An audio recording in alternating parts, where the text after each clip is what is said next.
All right, everyone, let's talk about unicorns. No, not the mythical horses, the billion-dollar startups. I get asked all the time, what's it like being a minority founder? And I tell them, I'm not a minority.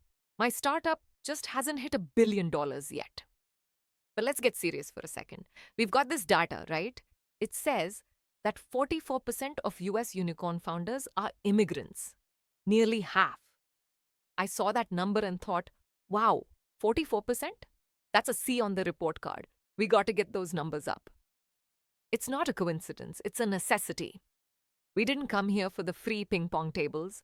We came here because the American dream is alive and well, and it's powered by our work ethic. And who tops the list? India, with 90 unicorn founders. Of course, we're taught from a young age that the only acceptable career paths are doctor, engineer, or disappointing your parents. But then we discovered that startup founder is just a high-risk version of engineer.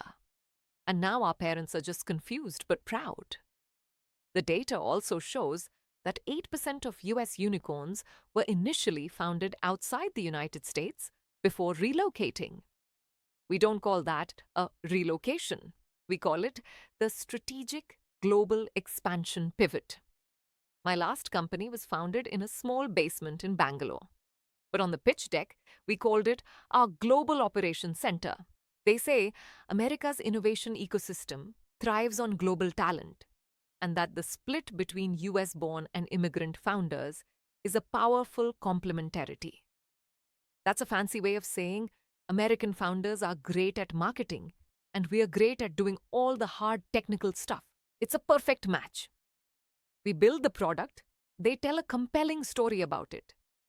The message for policymakers is straightforward. Attracting and retaining global talent remains crucial. It's an interesting way of saying, please keep letting us in, because we're doing half the work. And for entrepreneurs, the American dream is alive and well.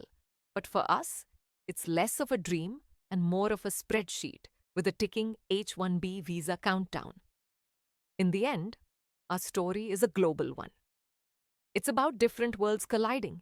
It's the story of my work ethic colliding with my investors' money. And that, my friends, is how you build a unicorn. Now, if you'll excuse me, I have to go update my visa status.